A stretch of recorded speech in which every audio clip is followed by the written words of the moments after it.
তো দুনিয়াতে যখন আসছে কথা তো ফুটে নাই, চেহারা না আসছে। দুনিয়াতে যখন আসছে চলা তো হয় নাই, তখন চোখে না দেখা যাচ্ছে।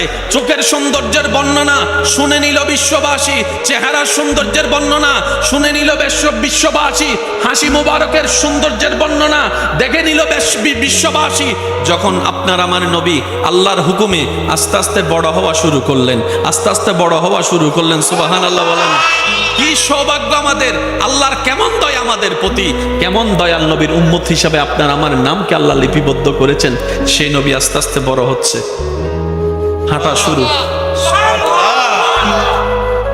বড় হচ্ছে, মিশা শুরু, চলা শুরু, বলা শুরু। জগৎ বলে খারাপের লাগে চললে খারাপ হয়, ভালোর লগে চললে ভালো হয়। সৎসঙ্গে স্বর্গবাস, অসৎসঙ্গে সর্বনাশ। নবী যে পরিবেশে বড় হচ্ছে সেখানে মিথ্যা কথা বলাটা কমন ছিল, মদ খাওয়াটা কমন ছিল, সব দিকে শুধু নোংরামি আর নোংরামি, এরকম পরিবেশ ছিল। সেই পরিবেশে বাবা হারা আমার নবী বড় হচ্ছে, মাটাও কিছুদিন পরে চলে গিয়েছে, শিখানোর মতো কেউ নাই। আদবকে শিখাবে, ভদ্রতাকে শিখাবে, শিখানোর জন্য তো কাউকে না কাউকে দরকার। নবীর পরিবারে তেমন শিখানোর মতো কেউ নাই, সেই সমাজে স্কুলও নাই, মাদ্রাসাও নাই, শিক্ষকও নাই। শিখবে তো ভদ্রতা কোন জায়গার থেকে শিখবে? কিন্তু বড় তাজ্জুবের বিষয়, নবী রাহমাতুল্লিল আলামিন বড় হওয়া শুরু করলো। যেদিকে যায় সেদিকেই একবার যে নবীকে দেখেছে সে শুধু তাকায় রয়েছে, তাকায় রয়েছে, তাকায় রয়েছে। নবীকে যে একবার দেখেছে সে আর চোখ ফিরাতে পারে না। এত সুন্দর চেহারা কেমনে হয় মানুষ, এত সুন্দর কেমনে হয়, এত সুন্দর কেমনে হয়। একটু কাছে গিয়ে যখন নবীর সাথে কথা বলা শুরু করলো, নবীর আওয়াজটা যখন কানের মধ্যে আসছে, শুননেওয়ালা বলে এত সুন্দর আওয়াজ তো কারোটা শুনি নাই, এত সুন্দর আওয়াজ তো কারোটা শুনি নাই। এবার সেই নবীর সাথে যখন কথা বলা শুরু করলো, নবীর কথা শুনে বলে যে এত সুন্দর শব্দ চয়ন তো কারো থেকে দেখি নাই, এত সুন্দর করে সত্তা দিয়ে কথা বলা কারো তো দেখি নাই। এবার সেই পরিবেশে নবীর বড় হওয়াটা এমন ভাবে বড় হওয়া হয়েছে, কাফেররা পর্যন্ত বলতে বাধ্য হয়েছে সবাই মিথ্যা কথা বলতে পারে, আব্দুল্লাহর ছেলে মিথ্যা বলতে পারে না। সবাই বাটপারি করতে পারে, আব্দুল্লাহর ছেলে বাটপারি করতে পারে না। নবীর চোখের প্রশংসা, চেহারার প্রশংসা করতে করতে এখন গিয়ে বলে সবার মধ্যে যদি কমতি থাকে আব্দুল্লাহর সন্তান মুহাম্মদের মধ্যে কোনো কমতি নাই, বলে এতদিন ছিল চেহারার প্রশংসা, এখন বের হয়েছে কথার প্রশংসা। সুবহানাল্লাহ বলি বলি বলি। এখন বের হচ্ছে নবীর হাসির প্রশংসা, এখন বের হচ্ছে নবীর শব্দের প্রশংসা, এখন ব্যবহার হচ্ছে, প্রকাশ হচ্ছে নবীর আচরণের প্রশংসা। আরো কিছুদিন যেতে না যেতে যখন নবী আরো বড় হলেন, নবীর উম্মত যারা আছেন তারা বলেন সুবহানাল্লাহ। সামনে ডানে বামে সবাই একই আওয়াজে বলেন সুবহানাল্লাহ। আপনার আমার নবী আরো বড় হওয়া শুরু করছে, কিশোর বয়স, চাচার সাথে গেছে। একটু জোরে বলেন না। যাইতে যাইতে যাইতে যাইতে যাইতে এমন একটা গাছের নিচে বসছে যেখানে একজন রাহেব, একজন পাদ্রী এসে দূর থেকে নবীর সে বসাটা দেখে আশেপাশে এসে মানুষকে জিজ্ঞেস করছে উনি কে? হাজার হাজার মানুষ পড়ে আছে, আপনি সবাই বাদ দিয়ে উনি কে জিজ্ঞেস করলেন কেন? ওই এই কারণ তোমরা বুঝবা না। আজকে আমি এখানে ডিউটি করছি অনেক বছর, আমাদের কিতাবে লেখা আছে এই গাছের নিচে যে বসবে সে সাধারণ কেউ হবে না, সাধারণ কেউ হবে না, আল্লাহর হাবিব হবে, শেষ নবী হবে, রাহমাতুল লিল আলামিন। উনি কে? পরিচয় দেন। ওনার নাম মুহাম্মদ। হয় নাই? ও ঠিক আছে, কিতাবের সাথে মিলছে। ওনার আব্বার নাম কি? আব্দুল্লাহ। ঠিক আছে। বাড়ি কই? মক্কা। বংশ কি? কুরাইশ। এবার সে রাহেব নবীর সে চাচাকে জানালেন আপনি একটু ওনাকে সাবধানে রাখেন, হিংসুকরা পাইলে ওনার ক্ষতি করতে চাইবে। শেষ নবী যে চলে আসছে এটা যদি বুঝে ফেলে, অনেকের ফেট কামড়ানো শুরু হবে, নিজের ধর্মের অবস্থা 12টা বেজে যাবে চিন্তা করে, হিংসাই এই নবীর ক্ষতি করতে পারে। নবী মুস্কি মুস্কি হাসতে লাগলেন। আমাদের সমাজে বাবার ছায়া মাথার উপর থেকে উঠে গেলে দুনিয়ায় চলা বড় কষ্টের হয়ে যায়। বাপটা মারা গেলে চোখটা বন্ধ করলে চাচা, জেঠা, কাকা, মামা, আশেপাশের মানুষগুলো অত্যাচার করতে শুরু করে। হাজার জায়গায় রেকর্ড আছে, বাপটা মারা যাওয়ার কারণে, স্বামীটা মারা যাওয়ার কারণে ওনাদেরকে ভাতের ব্যবস্থা পর্যন্ত করে নাই, ঘর থেকে পর্যন্ত বের করে দিয়েছে, এমন রক্তের মানুষ আছে। যার মাথার উপর বাবার ছায়া নাই, স্বামীর ছায়া নাই, বড় ভাইয়ের ছায়া নাই, আমাদের সমাজ কেমন জানি তাদেরকে গ্রহণ করতে চাই না। বুক ফেটে যায় শুনলে। আমি জানি না বিষয়টা আপনারা কিভাবে দেখেন। অনেক মেয়ের বিয়ে হচ্ছে না শুধু একটা কারণ, তার বাবাটা মারা গেছে, তার বাবাটা দুনিয়াতে নাই, এই কারণে বলে বিয়ে হচ্ছে না। আমার জানার প্রশ্ন, আমার বোনটা কি বাবাকে হত্যা করেছে?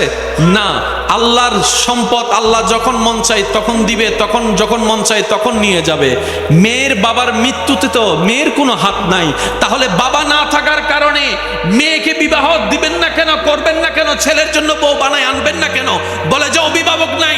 শুনে রাখুন, জেনে রাখুন, মনে রাখুন, যার দুনিয়াতে বাবার মতো অভিভাবক থাকে না, যার দুনিয়াতে স্বামীর মতো অভিভাবক থাকে না, যার দুনিয়াতে বড় ভাইয়ের মতো অভিভাবক থাকে না, যার দুনিয়াতে চাচার মতো অভিভাবক থাকে না, যার দুনিয়াতে অভিভাবকের ছায়া থাকে না, রব্বুল আলামিন বলে ওই বান্দার অভিভাবক আমি স্বয়ং নিজেই রব্বুল আলামিন হয়ে গেলাম।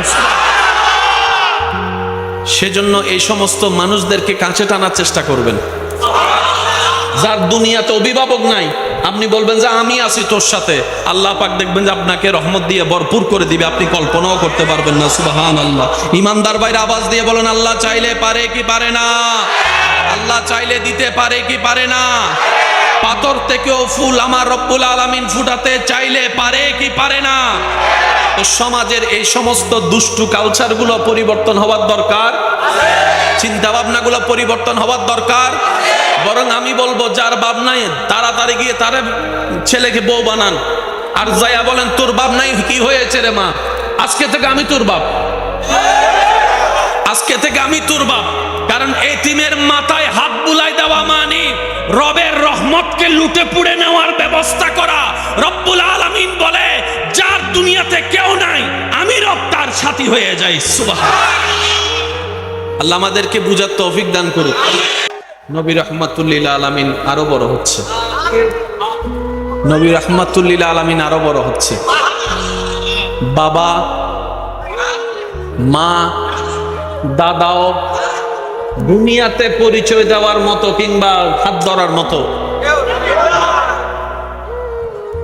বলনেওয়ালা বলে মুহাম্মদের তো কেউ নাই, আশেপাশের মানুষ বলে মুহাম্মদের কেউ নাই। রব বলে যে কি বললি, কি কেউ নাই? বলে যে মুহাম্মদ সাল্লাল্লাহু আলাইহি ওয়াসাল্লাম। এক পর্যায়ে গিয়ে বলে মুহাম্মদের মাও নাই, বাপও নাই, দাদাও নাই, বংশ টিকার মতো ছেলেও নাই। নাউজুবিল্লাহ। বংশ দ্বারা টিকানোর মতো ছেলে নাই। আল্লাহ পাক বলে যে কি আমার নবীর কেউ নাই? আমি আসি যে তোরা দেখোস না? আমি রব আছি, আর কারে লাগতো? আমি খালিক আছি তো, আমি মালিক আছি তো। সুবহানাল্লাহ, জোরে জোরে বলতে হবে। আমি খালিক আছি তো ওনার সাথে, আমি মালিক আছি তো, আমি রহমান আছি, আমি রহিম আছি, আমি কাদির আছি। ইন্নাল্লাহ আলা কুল্লি শাইইন কাদির ওয়ালা, আল্লাহ আমি আছি। আর কে লাগতো? আমি আছি তো। এক পর্যায়ে বলে মুহাম্মদ সাল্লাল্লাহু আলাইহি ওয়াসাল্লাম দুনিয়ার থেকে যাওয়ার পরে বংশ তো টিকবে না, ওনার তো ছেলে সন্তান নাই, নির্বংশ বলে একটা কথা তারা প্রচার করছে। ওই যে যারে দেখতে পারে না তার চলন বাঁকা, যারে যে দেখতে পারে না তার সবকিছু তার খারাপ লাগে, ঠিক না? এবার রব্বুল আলামিন বলে আমার নবীর কি নাই বললি, আমার নবীর তোরা কি নাই বললি? আমার নবীর বাপ না থাকার কারণে, মা না থাকার কারণে, কুরাইশ বংশের মানুষরা সম্পত্তি না দেওয়ার কারণে আমার নবীকে তোরা গরিব ভাবলি, আমার নবীকে তোরা ফকির ভাবতেছস, আমার নবীকে তোরা অভাবী ভাবতেছস। ইন্না আতাইনা কাল কাউসার, কাল কাউসার, কাল কাউসার। কুল কায়নাতের মালিক স্রষ্টা আমি আল্লাহ। আমার নবী মুস্তাফাকে বিশ্বের সেরা খজিনা, নিয়ামত ভরা খজিনা, সমস্ত কিছু আমার নবীকে আমি আল্লাহ দান করে দিলাম। আল্লাহু আকবার। ইয়া